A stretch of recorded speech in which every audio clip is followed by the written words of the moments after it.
இந்த பைபிளோடு நம்ம உறவாடும் போது இந்த பைபிளுக்குள்ள இருந்து ஆண்டவர் பேசுறார். அந்த வார்த்தைகள் மூலமாக கர்த்தர் பேசினார். பைபிளுக்குள்ள உயிர் உள்ள வார்த்தைகள், ஒவ்வொரு வார்த்தைக்கும் உயிர் இருக்கு. அந்த உயிர் உள்ள வார்த்தைகள் நம்மள அப்படியே புரட்டி போட்டுருது. அப்படியே நமக்குள்ள இருந்து அப்படியே அப்படியே ஒரு நடுங்க வைக்குது. சில வார்த்தைகளை கேட்கும்போது சந்தோஷமா இருக்கு, ஓ ஆண்டவர் இதை கொடுத்துருக்கிறாருன்னு. சில வார்த்தைகளை கேட்கும்போது பயமா இருக்கு, நடுக்கமா இருக்கு.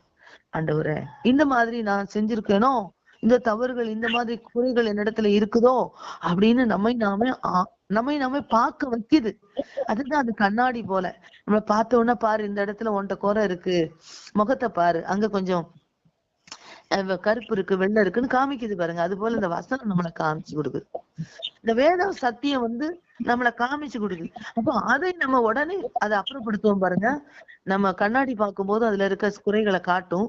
உடனே நம்ம அதை நீட் பண்ணி அதை தொடச்சி அதை அப்புறப்படுத்திடுவோம். அது போல நம்ம இந்த வேத சத்தியங்களையும் வாசிக்கும் போது நமக்குள்ள இருக்கிற குறைவுகளை துடைத்து அப்புறப்படுத்த வேண்டும் என்று கர்த்தர் விரும்புகிறார். அதுதான் உண்மையான ஒரு பக்தி, உண்மையான பக்தி. அந்த பக்திக்கு நம்மை அர்ப்பணித்து நம்ம செய்வோமானால் அந்த மனசும் ஆண்டவர் நமக்கு தருவார்.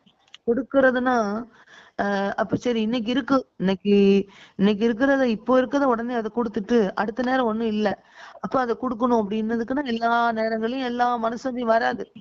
ஆனால் அடுத்து வேணுமே, கூட இருந்தா தானே கொடுக்க முடியும் அப்படின்னு ஒரு சிந்தனை வந்துரும். இப்ப இருக்கிறத சரி இப்ப கொடுத்துருவோம் அப்படின்னா அப்படி யோசிக்க முடியாது. சில சமயத்துல நாளைக்கு வேணும்ல, அப்படி இல்ல நமக்கு இன்னைக்கு அப்புறம் வேணும்ல அப்படின்னு தோணிரும். ஆனா ஆண்டவர் சொல்றாரு, நான் உன்னை மென்மேலும் ஆசீர்வதிப்பேன், மென்மேலும் ஆசீர்வதிப்பேன். மென்மேலும்ன்றதுக்கு பொருள் அது, நீ கொடுத்துட்ட அப்படின்னா அடுத்து நான் உன்கிட்ட கொண்டு கொடுத்துருவேன் அப்படின்னு. அப்போ அந்த விசுவாசமும் அந்த நம்பிக்கை இருக்கு பாருங்க. ஆண்டவர் மேல உள்ள நம்பிக்கை, அவர் மேல உள்ள அன்பு அதிகமாகும் போதுதான் நம்பிக்கை அதிகமாகும். தேவனிடத்துல அன்பு அதிகமாகும் போது நம்பிக்கை அதிகமாகும். அந்த நம்பிக்கைக்கு பாத்திரமாக நம்ம நடக்கணும். நம்பிக்கை இருக்கும், அந்த பாத்திரமாக நடக்க சில வேளைகள்ல தவறிடுவோம். அந்த வாய்ப்பு வரும்போது ஊமையர்களுக்கும் எளியவர்களுக்கும் எல்லாருடைய அதாவது திக்கற்ற எல்லாருடைய நியாயத்துக்காகவும் வாயத்தர அப்படின்றார். அந்த மாதிரி திக்கற்ற அவர்களுடைய எல்லாருடைய அந்த நியாயத்துக்காக, அவங்களுக்கு உதவிக்காக சில வாய்ப்புகள் நம்மளை தேடி வரும். அவங்க அந்த மாதிரி சூழ்நிலை வரும்போது பயன்படுத்திட்டோம்னா தேவனுக்கு முன்பாக சுத்த பக்தியா இருக்குது. தேவனுக்கு முன்பாக அப்படி செய்வது சுத்த பக்தி. அப்ப பக்தி எப்படியெல்லாம் வைத்துக் கொள்ள வேண்டும் என்று வேதம் நமக்கு கற்றுத்தரு. இந்த பக்தி எப்படி நீ வச்சுக்கணும், எப்படி பக்தியை நீ வச்சிருக்கணும், ஆண்டவருக்கு எப்படி உன்னுடைய பக்தியை காண்பிக்கணும் அப்படின்னா, அவரை ஆராதிப்பது, பாடுவது, ஜெபிப்பது, ஜெபம்ன்றது நம்மளோட விண்ணப்பம், அப்புறம் வேத வாசிப்பு, அதெல்லாம் நேசிக்கிறது எல்லாமே நல்லதுதான். காணிக்க கொடுப்பது எல்லாமே நல்லதுதான்.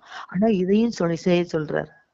நீ நிறைய காணிக்க கொடுக்குறோம், அங்க பாக்குறோம், ஊழியத்தை செய்யறோம், அங்க போய் நடந்து போறோம், இங்க போய் இவங்களுக்காக அதை பண்றோம், இதை பண்றோம், அதெல்லாம் நல்லது. ஆனா திக்கற்றவர்களுடைய விதவைகள், திக்கற்றவர்கள் இவைகளை விசாரித்து நடத்தும் போது, அவங்களுக்கான சில நியாயங்களை பேசும்போது, அவங்களுக்காக விண்ணப்பங்களை வைக்கும் போது ஆண்டவர் சொல்றாரு, அது பக்தியா இருக்குன்றார். அது சுத்த பக்தி. அந்த